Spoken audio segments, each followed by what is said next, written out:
Assalamualaikum warahmatullahi wabarakatuh. Selamat siang dan salam sejahtera bagi kita semua. Uh, Ladies and gentlemen, also um, scholars, academics, and I would like to first of all thanks for the invitations to be here this afternoon. It's an honor for me to be standing here in this important international forum to reflect one of the most significant civilizational networks in the world history. I also would like to greet Pak Hasan Wirayuda if he's online, former foreign minister and my continuous mentor in the so many years I've worked with Pak Hasan. There are five things I would like to mention in this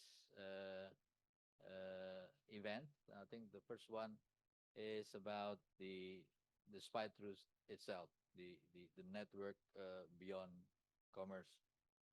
When you talk about spice route, sometimes in Indonesia, it becomes a very sensitive issue because some people say if we talk about spice route, then we will talk about colonizations because that's when the Europeans came to our shore. That's when the first one, I think, the Spanish came to our shore, and then came the Portuguese, and then came the Dutch, and colonized us for a very long time. And people tend to dismiss discussion on spice route because they are afraid that this discussion will be only on uh, the issue of um, colonizations.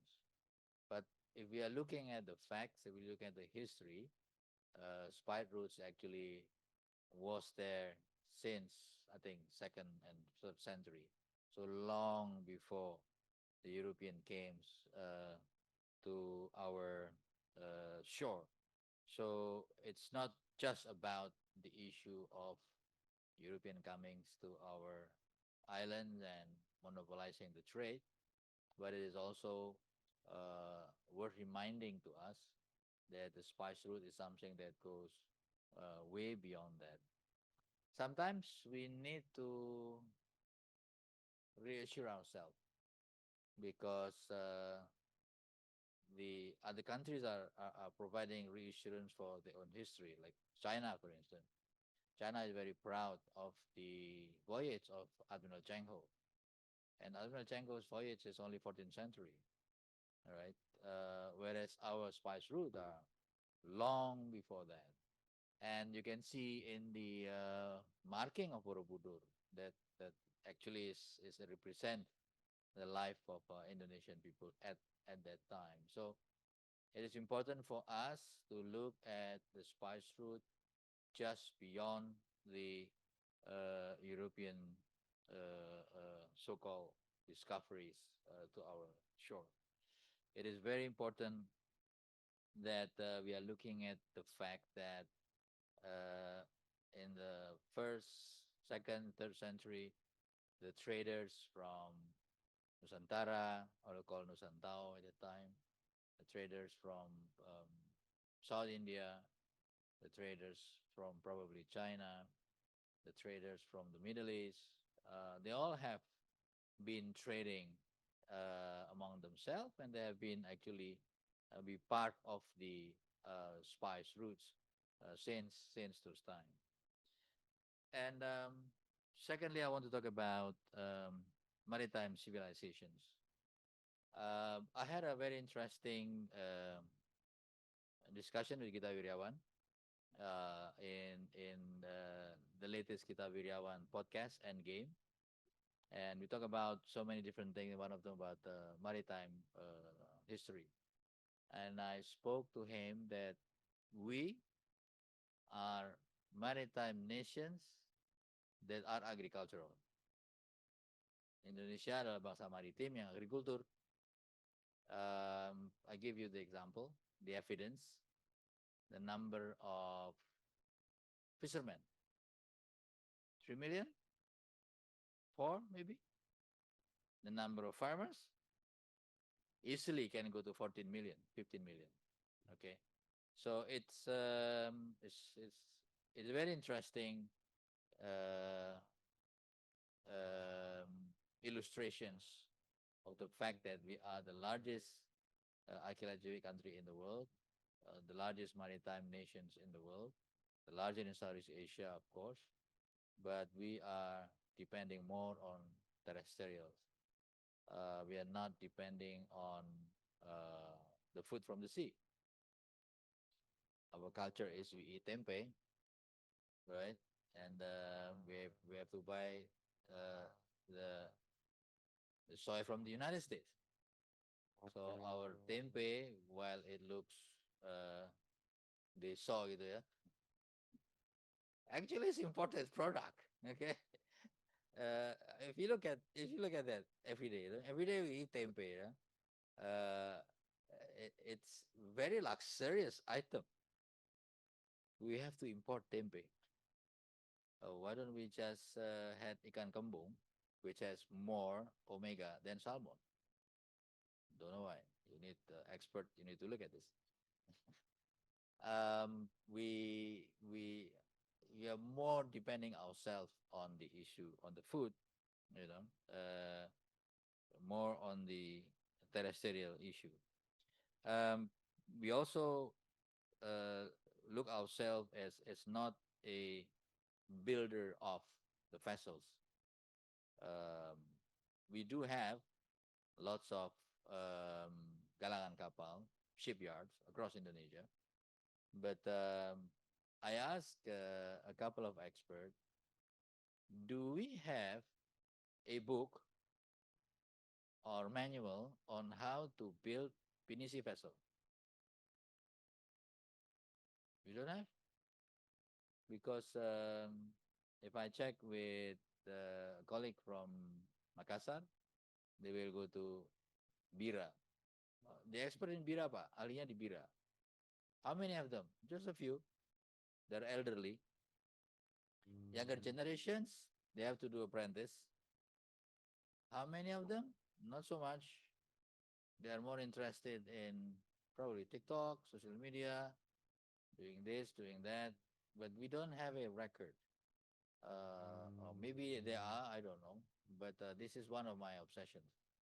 Why don't we develop, for instance, a book, a manual, a references coming from interview, discussion with the elderly who are a master ship builder in Indonesia, not only from Pinisi region, but also in Bawean, for instance, in East Java. So bring them into some nice knowledge productions of books, so that this is the AI time today, right? Uh, Maybe who knows that there are some similar manuals that was found somewhere in the world that actually a replica or there is actually um, copy from our PNC. I don't know. This is just a thinking that we could develop in the future. We That's the second one, right? Uh, and the third one, I think, the element of civilizations. The civilizations in terms of connections of civilization from the spice routes itself. So when we are talking about trading, when we are talking about selling and harvesting and selling and trading spices around Asia, East Asia, or probably even the Pacific, these are the connecting elements, the civilization aspect that we can look and study even further. So the maritime civilizations are wide. I only mentioned food. I only mentioned shipbuilding and also civilizations.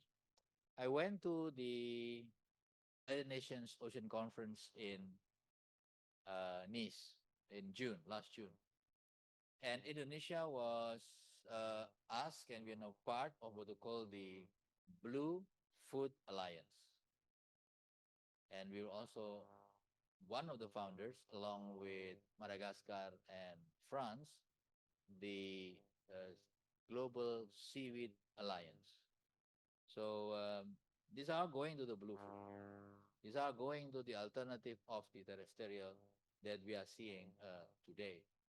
So when we talk about food security, uh, look at many of the discussions, okay, that you know. Any discussion on food security, the first line is always rice, right? Then tempe, then probably ikan asin, not ikan kembung or any other, sea. When we talk about blue food, we are not automatically thinking of seaweed. No, it's not. It's not automatically in our head. So, I mean, this is some of the, I would say, cultural barrier of us in Indonesia. I think BRIN should also check again in all school in Indonesia, SMP or SD or even SMA, whether or not our kids, when we ask them to draw the landscape, they still draw these two mountains, ya, dua gunung, oke, okay? Lalu ada sawahnya di bawah, sungainya di tengah, and some birds flying and some apa namanya awan gitu. Mesti dicek lagi. Kalau ternyata masih itu, ya kita masih belum bangsa maritim. Kita masih bangsa maritim yang agraris. And it's not only us. In my posting in Portugal, 1999, Portugal used to be a maritime power. And then for a very long time, Portugal was the sick man of Europe.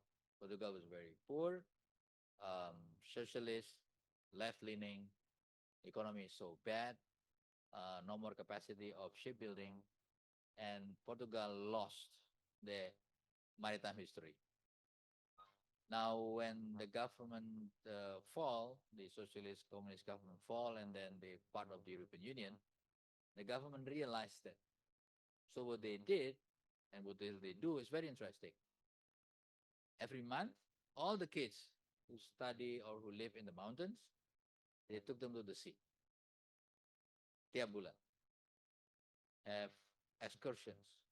So that they know that life is not about gunung or kebun olive, okay, orchard olive, but also ocean, also sea. So they took kids to the ports, to the city where they have oceans, just to get the notion that we are, the Portuguese, we're a maritime nations. Okay. So I think that also needs to be done by us continuously to remind us that we are a maritime power once again. Now, the third one is related to what I just mentioned, which is reclaiming our heritage and leading the way. So the recent appointment of Indonesia as the executive committee of the IOC, the Governmental Oceanographic Commission, is very, very significant for us. And also, following the 19 recommendation of the International Spice Route Forum, Indonesia has officially proposed the Spice Route as a UNESCO World Heritage Site. So I think this is a very important aspect. I think we need to fight this to get it through. It will create a new vibe. It's just like batik. When batik suddenly became UNESCO heritage, then everybody start to wear batik. Remember angklung, when angklung became heritage, then everybody play angklung, all the events, and then now we have another problem. It's not enough bamboo, which is true. I just went to an angklung event in Bandung, I think 2 months ago, and I asked them in Jawa Barat, is there anybody in Jawa Barat has proper bamboo plantation to support the raw material for angklung making?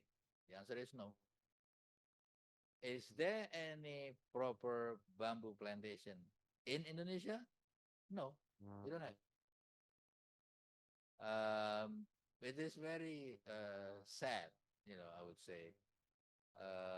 The only country in the world that has proper bamboo plantation for industrial purposes, China, India, and Japan. If you happen to see scaffolding of high-rise building in Hong Kong, they all made from bamboo. They have a special school in Hong Kong to be able to erect scaffolding for bamboo. 1 year study. SMK. Vocation plus. And where did they get the bamboo from? The mainland China. So there is one company in Yogyakarta who is doing bamboo nursery, and every month they are sending around 400,000 bamboo seeds to Africa, and this company is Belgian company, not Indonesian company.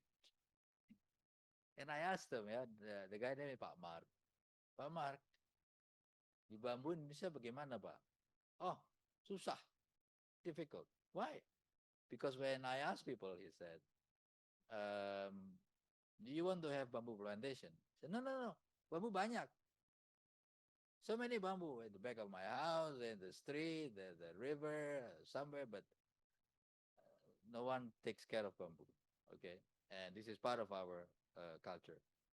And I checked at out of my curiosity and iseng, I checked the Ministry of Agriculture. My friend, one of the DG, what about bambu, Pak? Ini kan penting gitu untuk lingkungan hidup, untuk macam-macam. Bambu katanya. Kita Dirjen Bun, Pak, Dirjen Perkebunan. Kita ngurusin kebun, Pak. Bambu itu rumput, Pak.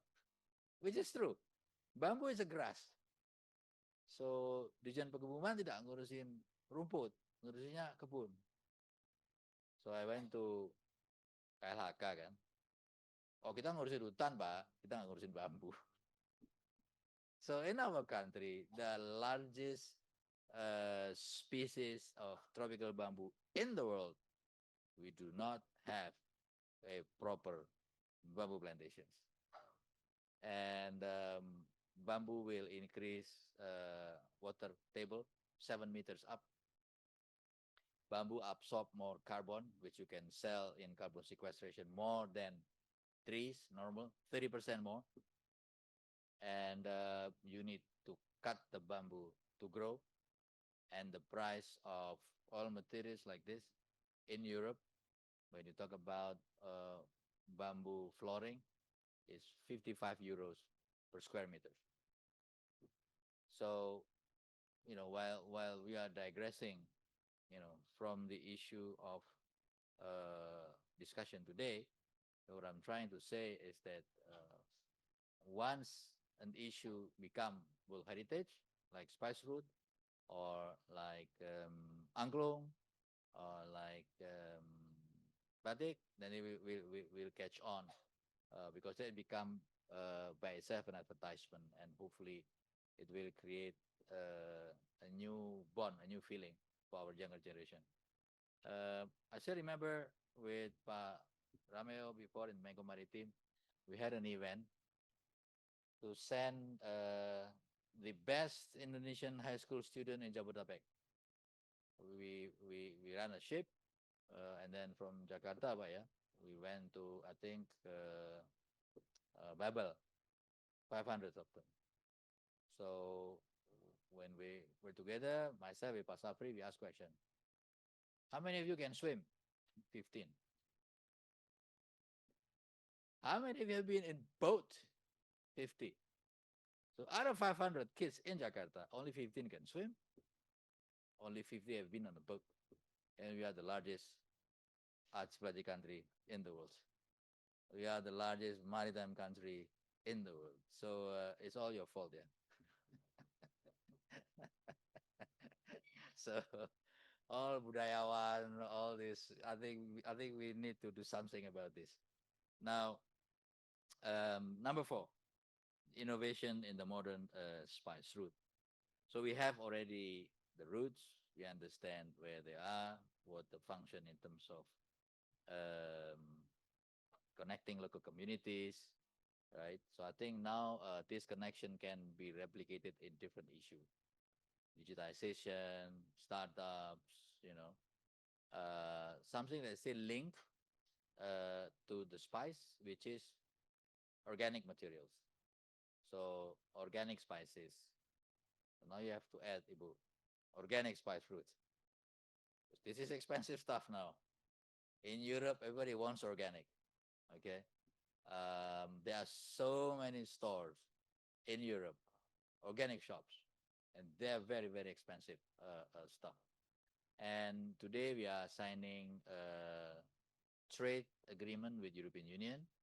So all products, including organic spices, will go to Europe 0% tariff, because now we have only we are taxed. We have a 6% tariff going to European Union. And I came to an event, annual event in Germany, in Nuremberg. It's called Organa. It's a global organic food and spices productions in the world. And there are so many organic spices from Indonesia, exactly coming from these islands that we have, but they are taxed 6% plus than the other. So they are not able to compete as opposed to the other. But now there's a link now between uh, global trade, between younger generation who are playing on the organic levels, and I think this is something that you can work together. There is also collaborations on technology. I think at some point we need to have this forum, also meet with a group called AGI, Asosiasi Games Indonesia. So every year in Germany, there is what they call the Gamescom. So Gamescom, you can look at the internet. Gamescom is a exhibition of game developer all over the world.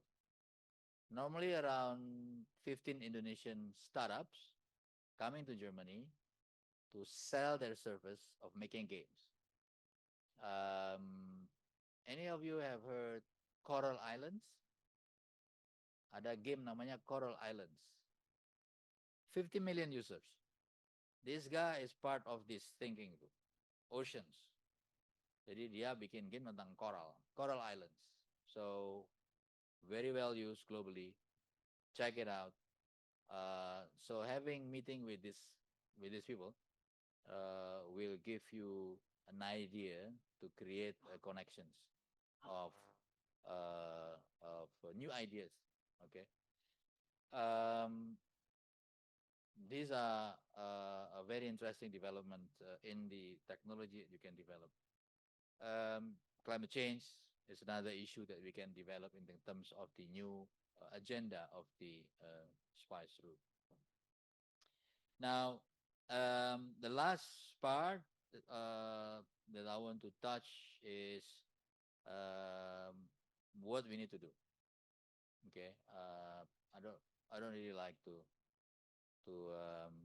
just give a speech, without leaving any idea behind.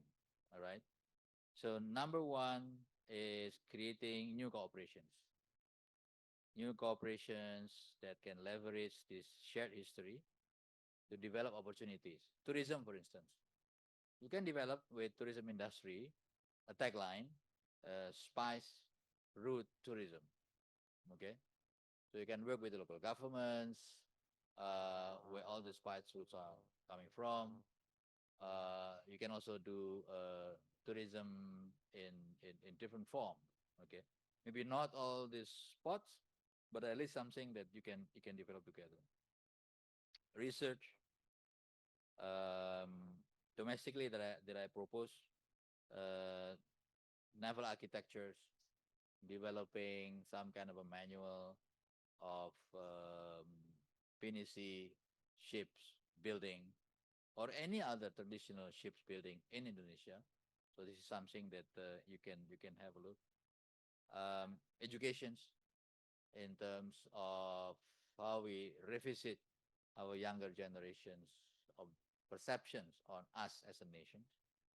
Um, I mentioned before startup, digital world as part of the new type of new corporations. And secondly is to deepen the understanding.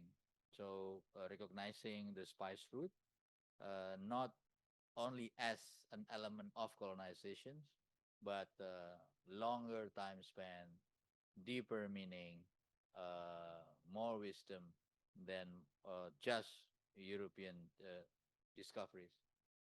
And then the third one is how we can echo its legacy. Because if you talk about globalization, then you can also say that spice route is part of deglobalization in the old days that actually is shaped by us, not shaped by the Europeans. So I think that is some of the idea that I want to put forward in this very important meeting today, and I really look forward to have some of the ideas coming from the discussions, and I would like to officially declare this meeting open. Terima kasih. Wassalamualaikum warahmatullahi wabarakatuh.